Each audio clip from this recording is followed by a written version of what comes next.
Hello, my YouTube world. Stay tuned. Today, I'm launching the series called No Outlets.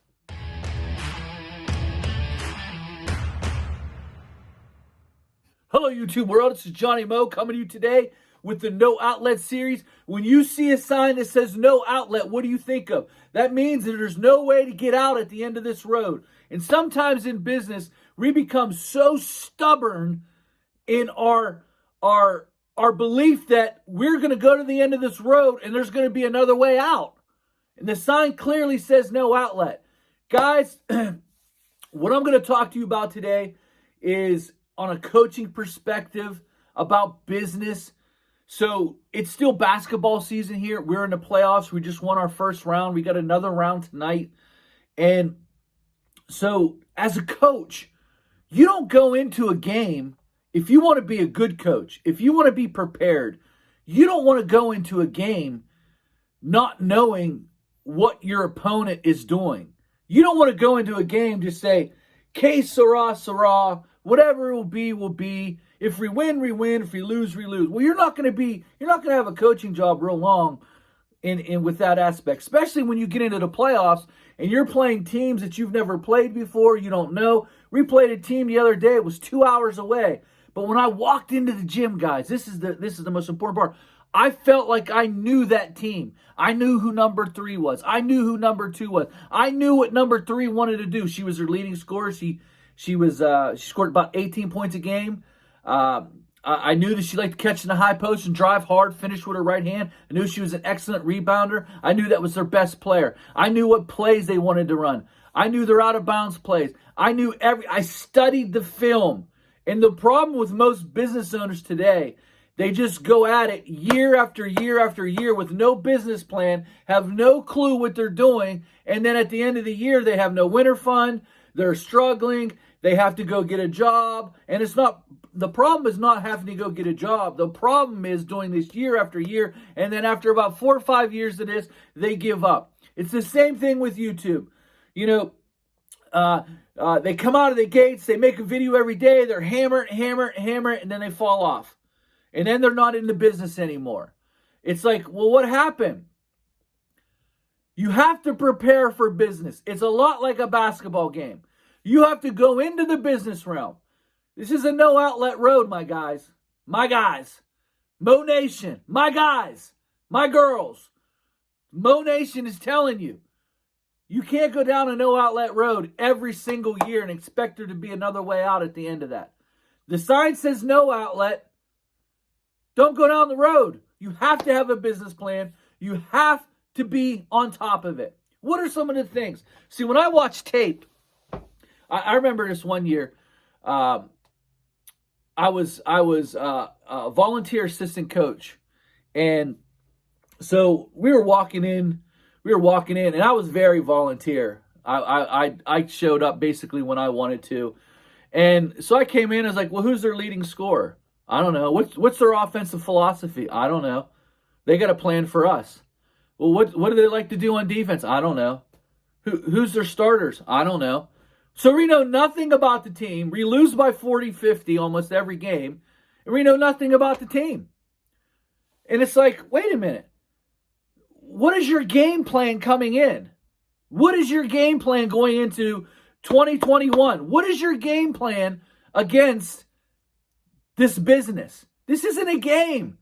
Listen, I said it before, I'll say it again. Lowe's, Walmart, Home Depot, they have meetings about you. You're out there watching. Your name is Steve. They're having a meeting about Steve. How can we get Steve to come in here? And once he's in here, how can we get him to spend as much money as we can? Why are you not having meetings with yourself, figuring out what I'm going to do? What are you going to do this year that's different from last year? Why do you keep going down no outlet roads and expecting something different? If you've been in business 3-4 years, excuse me, if you've been in business 3 or 4 years and you don't have a winter fund, you're barely making it through, why won't you change? These are some things you should be thinking about right now. The main thing to avoid is numbers. Oh, Johnny, you got numbers again, Johnny. You got, well, how do you know how much you need to make? Like, if you just go out there, Case or us, or here, I'll give you a good example. Bad on my part. So I worked for a company back in the 90s, and it was a fertilizing company, and I did the estimating, I did the work, and so I kind of used his formula to, when I started doing fertilizing, I used his formula. Well, come to find out, after you get all the cost, I'm like, now wait a minute here. Something's not adding up. This was a big company. You know, on the surface, we had the vans, we came out in force. We were the first ones to have the Permagreen ride-on spreader. We were the first ones around here to probably have a zero-turn mower. But on the surface, it looked like, wow. But when you break the numbers down, bag of fertilizer costs this. Weed control costs this. This is your price. Something's not adding up here. I had to adjust my formula real quick, but that doesn't come by you not knowing your numbers. Knowing your numbers and what it costs to run you Inc. is the most important. I can give you my formulas. It's not going to work for you. Because if I don't have as many bills as you do, like, yeah, you're pricing. You gotta be in the ballpark. You gotta try to make it competitive. I don't listen to any. I'm a low baller. I'm a low baller. And John, you're a low baller. Well, then I'm a low baller. I've been doing it for 25 years. I've been low balling for 25 years. Now, on the other aspect of that, you can't just come in and name your price. If the going rate for $5,000, a 5,000 square foot lawn to mow it is between 25 and 35, you're not coming in here and getting it at 50. I don't care how smooth you are. I don't care what you wear. I don't care what you do. You're not getting it for 50. You might get a couple for 50, but you're not getting enough to make a living. So on that aspect of it, you have to realize that, listen, if my costs are $50 and I need $50, well, you're going to be out of a job. You better go look for another career. Because that aspect of it, it's not happening. That's no outlets, my friend. Say it with me. No outlets. No outlets. Come on, Mo Nation. I'm dropping serious stuff in this video right now. So, knowing your numbers is going to keep you out of that dead-end road. So, the first thing what you should do, shut this video off. You go in. How much does it cost to run You Inc? And when I say You Inc, I'm not talking about business. And John, you got a business side and a personal side. Listen, if the business can't provide for the personal, the business is useless. That's just the truth. If you can't pay your house payment is not in your profit and loss sheet. It's not in there unless you have a shop. Your business has to pay. This business pays for this. This business pays for what's in the driveway.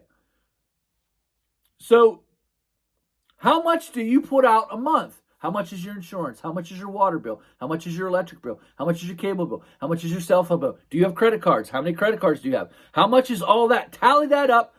Put it in a month. Get all your bills. Put it in a month. That's the nut you got to crack. So this business right there has to crack that nut. Obviously, the smaller that nut is, the easier that business can do it.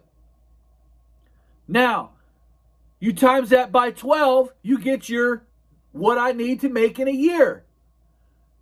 All right? Divide that by 12 months. I just said that. Times it by 12, you get what you get for a year.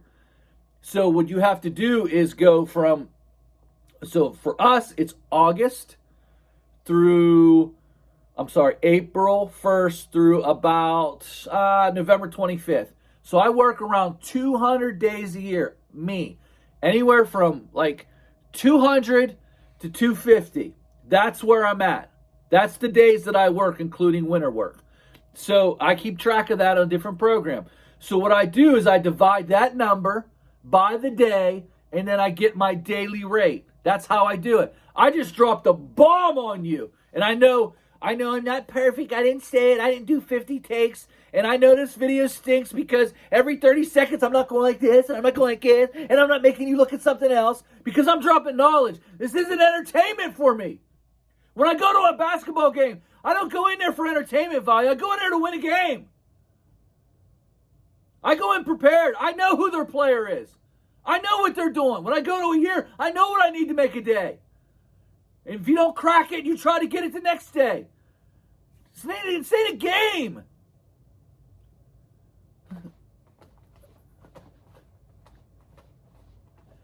Cute little thumbnail. It's ain't a game. This channel's here to help you. No outlets. So let me review that little process. This is the first in the series, no outlets. I'm coming at you as a coach. I'm challenging you. I'm telling you to be better. I'm not trying to get a million views, although I would love to have a million views. And if you could, drop a like on this video. But here it is, guys. So what I did is I sat down. I got all my bills that are due for a month. And, some of those, those biannual bills, like my garbage bill, comes every 3 months. So I would just divide that by 3, get my monthly, and still pay it 3 months. Sometimes some people's insurances are biannual. So what I did is I added it up for 12. And I knew how many days I kind of worked in a year. I track it every year. I have a little computer program that tracks how many hours a year I work. So I'm between 200, 220, maybe 250, around, let's say average about 220. So I divide that number, that yearly number, by 220, and then I would then get my daily rate. And then once I got my daily rate, I could then turn it down. How many hours a day do you want to work? Say 8, 9, 10, 6, 7, whatever it is. And then now you have your hourly rate. Do you see? Then you can divide it, how many hours, into what you need to make. Then you get your hourly rate. Okay? So I just dropped a bomb on you. Just dropped a bomb on you. You don't hear any other channels talking about it. They show you mowers, they show you cute stuff, and they get millions of views. Right here, that hourly rate is where you want to be at. So when you're bidding, you know that you have to make at least that to get through the year. You know that you have to make at least that. This is no outlets. This ain't no joke. We ain't going down 2021 on a no outlet road again. You know what? I've been down there last year. I've been down there the year before. I've been down there the year before that. I ain't playing around no more. I'm going to get my number. So before I drop the next video this week, I want you to sit down and get that hourly rate. Before I go to my next game, I'm playing tonight. I know 2, 10, 0, 5 are their players. 0 is their leading scorer. 2 is a tough point guard matchup. I know what they want to run. They're a pass and cut team. Why? Because I'm not playing around. And if you go into this year, another year of willy-nilly, not knowing your numbers, am I bidding right? I don't know. I think I am. Sure. You're going to be at the end of this year and you're going to say, it's like a dead-end road, man. I can't stand this business. No, it's just that you don't know how to plan.